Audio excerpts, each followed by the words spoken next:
Hello மக்களே, எல்லாரும் எப்படி இருக்கீங்க? ஜோரா இருக்கீங்களா? அப்புறம் மணிமேகலா ஆங்கர் அவங்க 2 பேருக்கும் வாய்ஸ் அண்ட் வந்து ரிசைன் பண்ணிட்டாங்க.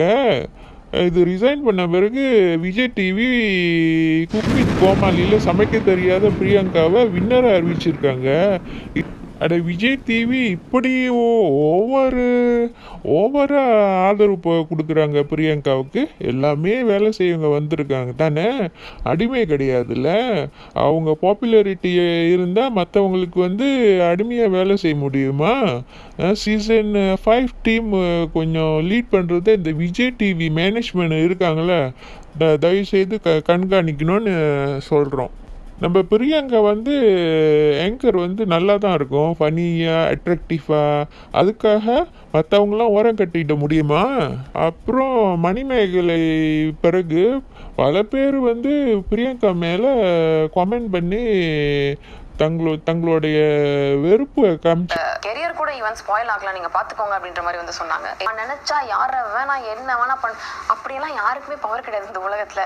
அடுத்தவங்களோட கெரியருக்கு நான் ரெஸ்பான்சிபிள். நான் நினைச்சா ஒருத்தங்க நினைச்சா இன்னொருத்தங்க கெரியர் ஸ்பாயில் பண்ணிட முடியும் அப்படின்னு வந்து சொல்றது முட்டாள்தனம். நம்ம நினைச்சா அப்புறம் விஜய் டிவி வந்து மணிமேகலாவை மன்னிப்பு கேட்டுட்டு அட்ஜஸ்ட் பண்ணிட்டு போன்னு சொல்றாங்களாமா. அடப்பா, என்னப்பா கூத்தா இருக்கு இது? என்ன பிரியங்கா வந்து ஹிட்லர் மாதிரி டிக்டேட்டர்ஷிப் ஆகிட்டாங்களோ? நம்ம செஃப் தாமு கூட பிரியங்காவை இர்ஃபானுக்கு ஓவராக சப்போர்ட் பண்ணி வான்னு கத்துன பிறகு செஃப் தாமு கிட்ட மன்னிப்பு கேட்டாங்களாமா பிரியங்கா. அப்புறம் இந்த சண்டை கீரியம் பாம்பு மேல இருக்கு. சும்மா வந்து பெட்ஷீட் போட்டுட்டு தூங்கலாம்ல, நான் ஏன் போயிட்டு செட்ல சும்மா நின்றுட்டு வரணும்? அதனால அதை ஸ்ட்ரிக்டா சொல்லிட்டேன். Even I was offered like நீங்க இந்த மாதிரி வந்து பண்ணீங்க அப்படின்னா யூ கேன் ஈவன் உங்களுக்கு நல்ல அங்கே இருந்து ஒரு இது கத்து காட்டியிருக்க வேணாம். ஆமாம், இதுக்கு நம்மளுக்கு இந்த தலைவலின்னு விட்டுட்டு வந்துட்டாங்க பிள்ளைக்கு. என்ன பொழைக்க நிறைய வேறு சேனல்லாம் இருக்குது அப்படின்னு சொல்லிட்டு வந்துட்டாங்க பிள்ளைக்கு. ஆமாம், அதுவும் உண்மை. இன்னொருத்தவங்களோட வேலை வந்து என் கண்ட்ரோல்ல இருக்கு. நான் நினைச்சா யாரை வேணா என்ன வேணா இதெல்லாம் பிரியங்கா டாமினேட் பண்றாங்களாமே. ஆங்கரிங் ஃபனியா இருக்கும், ரொம்ப ஜாலியா பேசுறாங்க, ரொம்ப அட்ராக்டிவா இருக்குதான். அதனால மற்றவங்களுக்கு வாய்ப்பு கொடுக்காம போக முடியுமா? இது வந்து 10-20 வருஷத்துக்கு ஓடும் போல. ஆனால் பிரியங்காவை மீறி இன்னொரு ஆங்கர் வந்தாங்கன்னா பிரியனுக்கு டவுன்ஃபால் ஆகக்குள்ள அவங்களுக்கு தெரியும் அந்த வருத்தமும் வலியும். அதனால் பிரியங்காவை தயவுசெய்து நீங்கள் கொஞ்சம் பணிஞ்சு மற்றவங்களை ஓவர் டாமினன்ஸ் செய்யாமல் இருக்கிறது நல்லது. ஆக்சுவலி நான் குக் வித் கோமாளியை பார்க்குறதே இல்லைங்க. ஒரே தலைவலி, காக்கு காக்கு காக்கு காக்குன்னு கத்திக்கிட்டு அங்கே பேசுகிறாங்க இங்கே பேசுகிறாங்க, என்ன நடக்குதுன்னு புரியுது. இது எப்போ தலைவலின்னு நம்ம பார்க்குறதே இல்லைங்க குக் வித் கோமாளி. அது என்ன ஒரு ஜெனுவினாக இல்லை. அந்த அந்த அந்த ப்ரோக்ராம் வந்து வேணும்னே ஸ்கிரிப்டாக வேணும்னே ஜோக் சொல்கிற மாதிரி வேணும்னே இது பண்ணுற மாதிரி எனக்கு பிடிக்கல.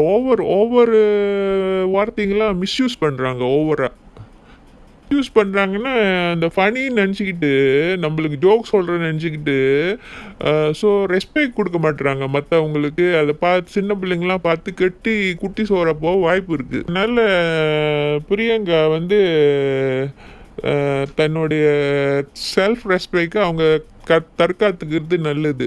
ஓவர் டாமினன்ட் பண்ணிக்கிட்டு மற்றவங்கள மேடையில் கூட வாடா போடான்னு பேசுகிறாங்க. என்னங்க இது? ஆங்கர்லாம் இப்படி பேசலாமா? நீங்கள் அழகாக இருக்கீங்கன்னு தெரியுது, அதுக்காக எல்லாத்தையும் மட்டை தட்டலாமா?